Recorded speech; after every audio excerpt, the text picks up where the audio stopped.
call in, so I'll leave some for him to kind of like tell you all about. One of the things I will mention, I think we all know one of the things he's done. He was executive band consultant for the 20th Century Fox hit movie Drumline. I think we've all seen it, and we saw the work that they did, so his work kind of speaks for itself, so that needs no introduction. We're also very happy to have two of our members who will be participating on tomorrow. First we have from North Carolina A&T State University from Greensboro, North Carolina. Spent many days there. We're very honored to have the Blue and Gold Marching Machine under the direction of Director of University Bands, Dr. Kenneth Ruff. And we're also honored to have the Roar from Florida Memorial University from Miami Gardens, Florida, under the direction of Dr. Richard Beckford. At this time, we're going to have each individual give some opening statements, and then we'll open up for questions, starting with Mr. Roberts. All right, good afternoon, everyone. My position with ESPN is I serve as the executive consultant for the Band of the Year. This is something we started back in 2016, talking about it with Mr. Grant. And then we began the process in 2017 with just the Division I bands, and that was just the rankings. We added the Division II bands in 2018. Because of COVID, we actually did not do it last year, but the ultimate goal has always been to have the rankings lead to where we are in Atlanta. So to talk about this in 2016, 2017, and to have it come to fruition in 2023 is an incredible feeling. And all I can tell you about the bands that are to my left and the bands that are not here, we got it right. We got it right. We have the right two bands here. And no offense to any program, I am a band head. I'm a former drum major at Florida University, and I love my school, and I love other schools, but we got it right with Florida Memorial, Virginia State. We got it right with Jackson State and North Carolina A&T State University. All right, we'll open up comments from each band director. Good afternoon. My name is Kenneth Ruff. As stated, I am the director of bands at A&T. I have been at A&T. This is my 20th year at A&T State University as director. I went to A&T in 1983 as a freshman and never left. So I was an assistant director for a while. So it's an honor and a pleasure to be a part of this. Great bands. I mean, it's great bands. We get to compete against each other and get to see each other's shows, and we've been watching each other's shows throughout the whole entire semester, and it's just an honor to be a part of that. Good afternoon. I'm Richard Beckford, Dr. Richard Beckford, Director of Bands at Florida Memorial University. For me, it's a great honor to be here for so many reasons. First of all, I grew up in Miami Gardens. I went to Florida A&M University, and I returned to Miami Gardens and taught in South Florida as a music educator for 35 years. To have the opportunity to start the program at Florida Memorial, one that did not exist before, and to be able to build it the way I feel like bands should be built, it was a testament to faith and what God can do when you hope for something.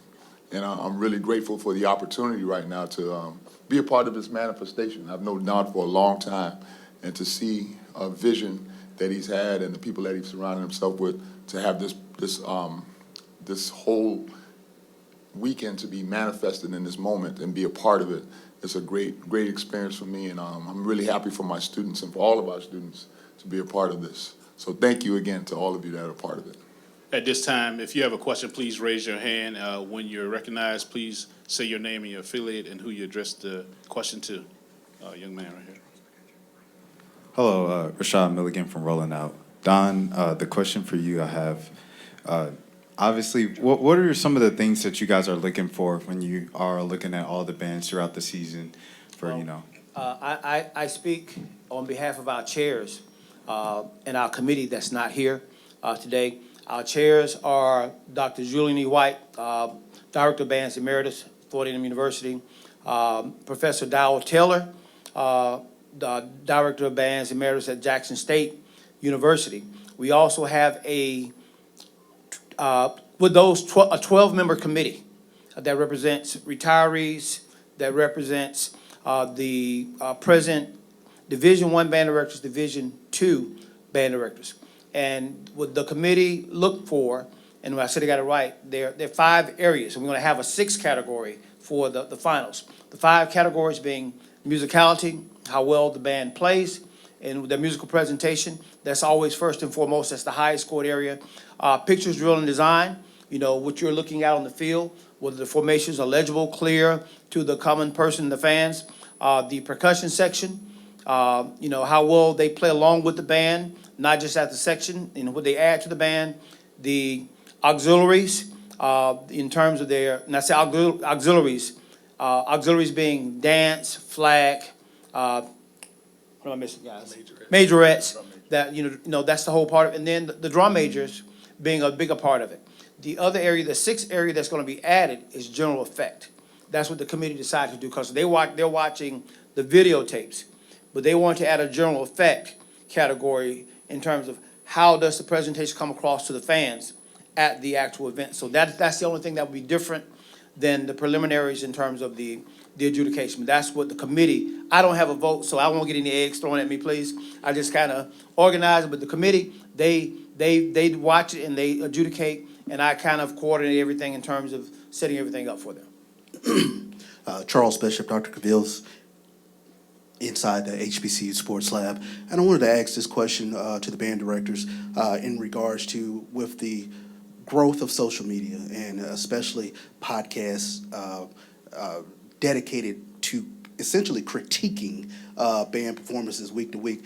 How difficult is it to create something new for each performance? At A&T, we have a show planning committee, and so we actually begin that process in March for the next year. And so we design shows up to like 5 or 6 shows that month. And so that way, throughout the course of the year, we're working new shows and keeping content fresh and doing things like that. All right, for us, it's always paying attention to who the audience is. Like you said, with social media and the podcast, our audience is much broader because it's not just the people in the stands. It's also the culture of the day. So we have to consider what's popular right now, what's popular in the moment, and that changes from month to month. So our show planning committee is always considering what are the TikToks out there, what are the hottest songs out there, what is that hottest dance that just came out, and we incorporate that in our shows as we find them to be most popular at that moment. And so that's the plan. That's what we've been able to do to keep up with the changes in the social media era. If I could add something about the social media aspect of it, when I was trying to sell the concept to the band director starting back in 2016, 2017, it wasn't an easy, road right away. It wasn't. I'm letting you know. These guys know it. But there are so many polls and rankings out there. It became a selling point for me. And I said that you're being judged on a weekly basis by Bebe in his mama's basement that's telling you how to be a better band director in the band. And I said, there are no adjudication polls by your peers or your music educators. There are none. I pulled up at least, I sent them to them in a presentation. There were more than 20 that I found, but there was not a single one that was by band directors, for band directors. And that became a major selling point because now you can get feedback from your peers. And again, just these guys, while they're here, I'm not just trying to say it, they never ran from the competition, neither one of them. Some were uncomfortable with it, but these guys were like, bring it on.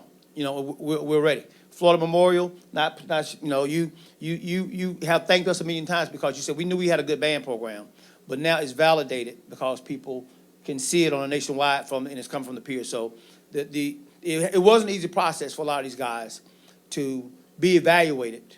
But the selling point was that there's so many rankings out there. You will need something that's valid from your peers, and that actually helped us in the long run. Hi, Nadira here with Acid Entertainment Productions. How are you all this afternoon? Awesome. So you guys just mentioned that there's so many rankings that are happening amongst different social media platforms. There's also so many Battle of the Bands that happen across the nation.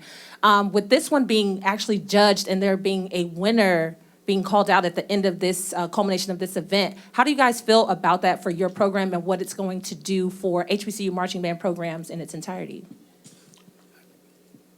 And that, anyone can answer that. I would love for I'll all of you I'll to start answer. by saying, I think it's good for the culture.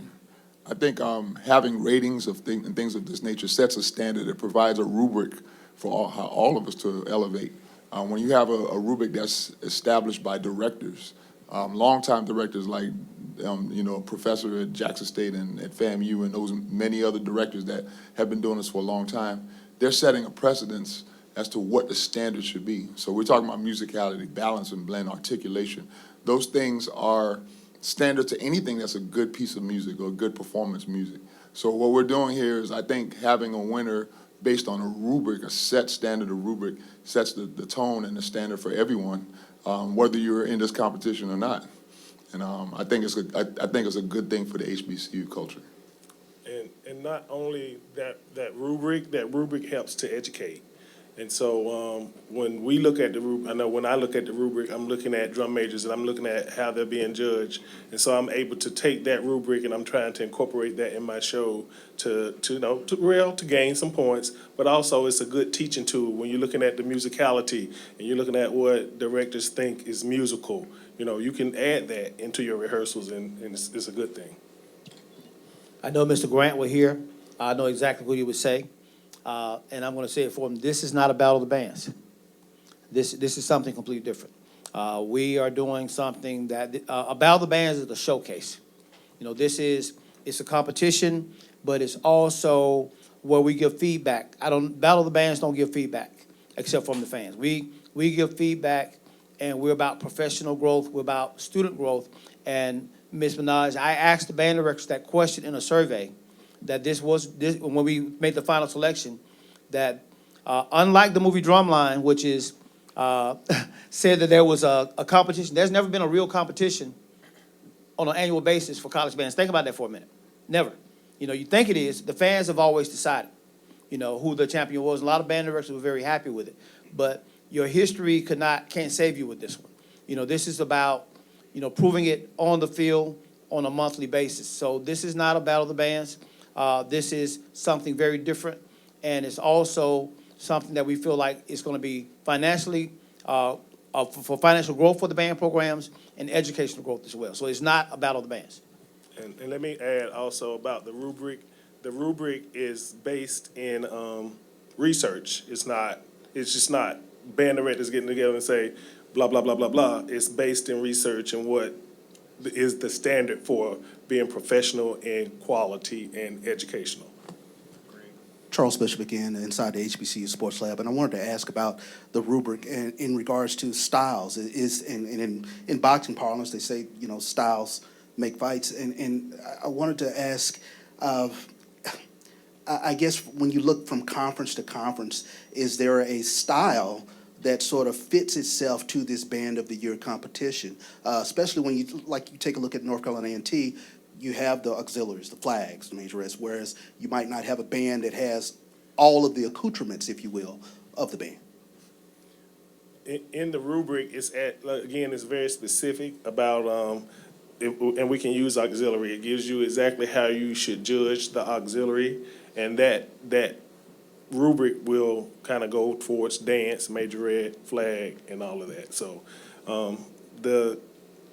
it gets kind of muddy when you got all of it, but. Well, I agree with that as well. I also believe that if you're a band that doesn't have all the auxiliary, that doesn't preclude you from being a part of the auxiliary evaluation. Drum majors are a part of that. You can have dancers. Almost every band has dancers. Everyone doesn't have flags. Everyone doesn't have majorettes. But whatever your auxiliary was, I remember the first year you guys did it in 2021. We didn't have all that stuff, but we were still evaluated in that auxiliary category. So I think that's important. As far as the rubric goes, again, it doesn't matter what the style is, whether it's swag or all the different groupings. Good music is good music.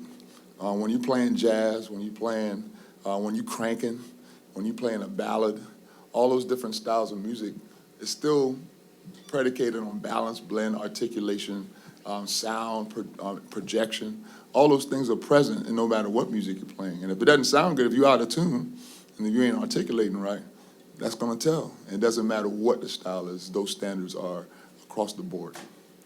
Want to say something about our committee? Because that was one of the things that they talked about at length.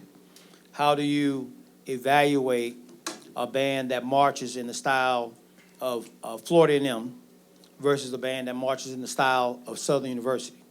And with the committee being so diverse, male, female, Division I, Division II, I just remember one of the statements being that we want the bands to be uniquely who they are. And, you know, one of the examples was when they see Southern University, they want Southern University to be Southern University. When they see Florida A&M University, they want Florida A&M University to be, and they evaluate them based on a wide range, but ultimately, good is good and bad is bad. You know, that's what it comes down to. So the style part of it, I think it's a beautiful thing. When you go to Mexico, you want to hear Mexican music. You don't want them to sound American. You go to Asia, you want to hear Asian music. You don't necessarily want them to sound like. So we want those bands to be true to their culture, to their history, and we don't want them to all look the same or sound the same. Good afternoon. Mr. Roberts, you mentioned that tomorrow's, you said it's not a competition. The performance, I No, should say. it is a competition. Oh, I'm sorry. Yeah. Well, I you said said we're not a battle of the bands. The battle of bands is not a competition. Okay, It's a yeah. showcase. We are a competition. So tomorrow's showcase, you mentioned would bring financial growth to all the bands. I wanted to ask the directors, what are some ways that the supporters can donate to the bands? We'll start at the end. First of all, Dr. Taylor Whitehead, Virginia State University, just proud to be here. For us, alumni have always been supportive of our program. We have ways that they can donate. We actually have a booster organization similar to a high school. They can donate that way. They can also donate directly to the band program. It all goes to our institutional advancement online through our website. I think a good way for us to do that is to make sure that all of our opportunities to donate to the universities is broadcast through this publication, through the entire process. So I would suggest that, you know, we make sure our websites, our donation logs and links are available to the general public so that people who are supporting us can do that. I would suggest that. I also have a booster club that the fans could donate to as well. Same here, we have the Loyalty Foundation, which is our booster organization, and also it's linked from our website, from A&T's website. You can go into giving and go to band, and you can give that way. Speaking of finances, I just want to shout out our executive director in terms of, you know, people see me a lot in front, but the gentleman that really kind of was the brains behind this thing was Mr. John Grant. And speaking of finances, and when he asked me the question, I know he's asked these guys before. He said, what's the most money that you've ever received for a performance? And I think the most I've ever heard was maybe $25,000, maybe $30,000 that a band said. And he said, Don, what do you think would be a good fee? I said, well, let's maybe try to double it. You know, go to at least $50,000. He said, no, I want to make it $100,000 for a program, $75,000. So, and he's made it happen. So I get a lot of credit. But speaking of finances, Mr. Grant, he's really going beyond pushing the envelope financially to be uncontested in terms of giving financial support to the band programs. Ryan Shepard from Lockerverse. We've had a really great opportunity to partner with Band of the Year and to showcase a fan voting and fan engagement component. The three bands that are on the stage today were fan favorites throughout the year, and we're excited about the competition coming up this weekend. Don, I want you to talk a little bit about what the fans should expect from the format of the event, and then band directors, without giving away any of your secrets, what should the fans be looking forward to when you all take the field? Well, I think that, and I may be wrong, I think we've educated the fans in our process. I see so many templates now that imitate what we're doing. You know, at first it was this band was best, but now I see a lot of the polls from, you know, the polls that are out there that mimic what we're doing. So I think the fans, in their own minds, they're going to be looking for the musicality. I think they're going to be watching the performances a lot closer. I think they're going to be looking at the auxiliaries and the percussion a lot closer. I think they're going to be looking at it a lot more intense than what they have been. But the biggest thing is, and I keep saying it, we got it right. And I just say we got it right. I have the opportunity to have seen all these guys in their own private practices. And all I got to say is Be ready for excitement. Be ready for energy. You're going to see these kids get emotional in terms of, you think a football team gets excited about coming into a game? Wait till you see these band members tomorrow, and you're going to see that the judges in our system worked and that we got it right. Okay, for North Carolina A&T, I think the best word I could say is cohesion. The show from top to bottom is cohesive, incorporating all aspects of what we do. And so that's sight, sound, and entertainment. For Virginia State University, the best word I can say is explosive. Virginia State University Trojan explosion, explosive. I think that Don has hit it on the head, and I think everyone that's coming tomorrow and everyone will get the opportunity to witness this will see that you have 4 outstanding bands. As HBCU band students, alumni, and directors, we all bias and love our programs. But what you're getting ready to see is the best of halftime entertainment. And so that's what this is all about tomorrow. All right, for us, it's the roar. That says it enough. The roar comes from the king of beasts. We're not the largest animal in the jungle. We got elephants and giraffes. But we are definitely the most cunning, the strongest, and we have the loudest roar in the entire jungle. You can hear the roar 5 miles away. And I can tell you, you're going to get a quality sound for us, high energy, deliberate sound, deliberate execution, and I can assure you're going to enjoy our show tomorrow. Hi, Nadira again. I guess this question is directed to Mr. Roberts.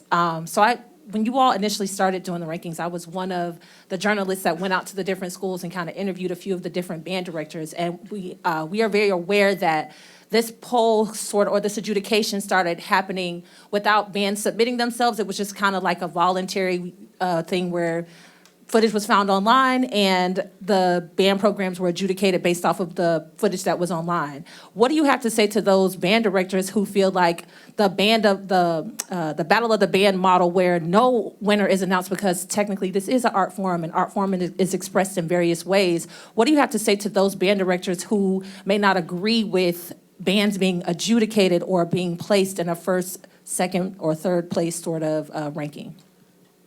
Times have changed. Times have changed. Does either band director want to respond to the question? Something John said earlier in our conversation, people don't know what they want until they get it. And sometimes until we expose them to this concept, it's not going to change until they see it. And then like Don said, they're going to be in the audience looking at the bands from a totally different perspective. Let me pay attention to drum major. Let me listen to the quality sound. Let me see the show format, because we've introduced them to it. One quick question for the band director starting at the end. Can you guys talk about the exposure that this does not only for your band, but also for your university to kind of be on the stage like you're the last 4? Absolutely. For us, as Virginia State, we're members of the CIAA, Central Intercollegiate Athletic Association. And as a band program, we often sit back and watch the band heads, the band world, really believe that only quality exists in 2 conferences, that being the MEAC and the SWAC. A lot of band directors, band heads only believe it's in the SWAC now. But we believe that quality can exist well beyond that. We have 2 programs on the stage that are not, 3 that are not in those conferences now. North Carolina A&T is no longer MEAC. Florida Memorial, definitely not. And I think that for us, just the exposure of getting back on the national level. For Virginia State, it's been 11 years since we performed in the city of Atlanta. This is not an unfamiliar place. We've been here many times, but for smaller programs, a lot of times it's all about exposure. We don't play a lot of the big classic football games. Our football attendance is not 20 and 30,000 per game, but we just still want the opportunity to show that quality can exist. And it's not always about the number, the quantity, it is about the quality. HBCUs come in a lot of different shapes, sizes, forms, and they have different impacts on every HBCU campus has its own character. And I don't think that we should, bottle it into one specific way as the MEAC or the SWAC. Like, all the HBCUs should be represented. This is the HBCU Band of the Year Championship. That means all HBCUs should be included. And I think you guys have done a great job embodying that. Yeah, there was some discussion about whether A&T should be able to be a part of this because we're not SWAC or MEAC. However, we are an HBCU and the largest HBCU in the United States. All right, young lady here, and we'll do two more after this one. Nala with Postgame Politics and MFCool Productions. Dr. Beckford, you mentioned that you had 30-plus years of musical arranging, correct? Okay, so I wanted to ask all the directors, what is some advice that you could give to, the upcoming musical arrangers or the aspiring band directors that might be in the building tomorrow? We'll start with Dr. Ruff and work our way down. Okay, I'm gonna start with the musical arrangement part, and I'm just gonna be real about it. I hire somebody who arranges, because that's not my forte, all right? But if you are arranging, definitely hone in on your craft, and arrange, and talk to those people who have been arranging for 30 years, and seek some advice, and they'll help you grow. Dr. Beckford. Like I said, I've been a music educator for 35 years and been arranging since I was in high school. I was one of the first student arrangers at Florida A&M University that actually got a chance to get the arrangements played. And one of the things, I'm just a student of the game. There's so many different ways to portray a particular arrangement. But most importantly for me, I think for any arranger, you have to make sure that the audience can actually identify the song and to connect with the song. There's certain elements in each song that the audience connects with. And sometimes I hear arrangements and it goes way outside of what the song, how the song was written, how the song was arranged. And I think the audience loses the connection with the song. So in my arrangement, I'm always trying to keep the audience connected to the song. Dr. Whitehead. One of the things I see, we have a new young generation of arrangers. A lot of them are being very creative. But Dr. Beckford just hit a key part of it. The audience wants to be able to recognize the music. And one of the biggest things that I would encourage young arrangers to do is just hone in on your skills. Learn the theoretical part of it. Become best friends with the piano. Because understanding that piano, you can understand chord structure, harmony, melody, and everything. But most importantly, to study the craft of those that come before us. A lot of people now are writing what they want to write, and they can't really put it on paper because they can put it on a computer and make it sound right. But they need to understand the theoretical part of it. And more importantly, just because you can write it doesn't mean that a band can play it. A lot of people are writing things that they know that the band can't play. You want to write what is going to make your band sound good and for the instrumentation that you have for your program. Charles Bishop again, Dr. Fields inside the HBCU Sports Lab. I want to ask this question to you, Dr. Ruff, especially in regards to how has the transition to the CAA been with regards to your band program, especially in looking at how the audience has changed for you? Well, it's different. Of course, our game, the field is different, because we don't have all that HBCU, everybody, band. But when we travel and we do play in different arenas, they're very receptive and they love us and they actually give us standing ovations because it's new and different for them. We try to make sure that we are still true to being an HBCU band and doing those things that we've always done. When we perform for the audience. So it's not a black thing, a white thing, a gray thing. We always are gonna put on a show and we're always gonna try to entertain. All right, final question right here. This is maybe just a little. Sorry, who are you with, sir? Stephen Gaither, HBCU Game Day. How you guys doing?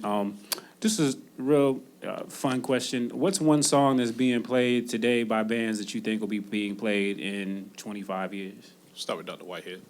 I'm going to go real, talking outside your neck. Some things we just don't lose. And a lot of people want to lose them. But HBCU bands are the heartbeat and of our campus environments.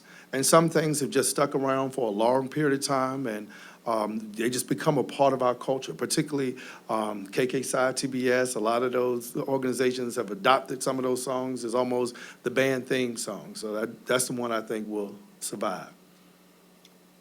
Earth, Wind, and Fire. And that's all I got to say.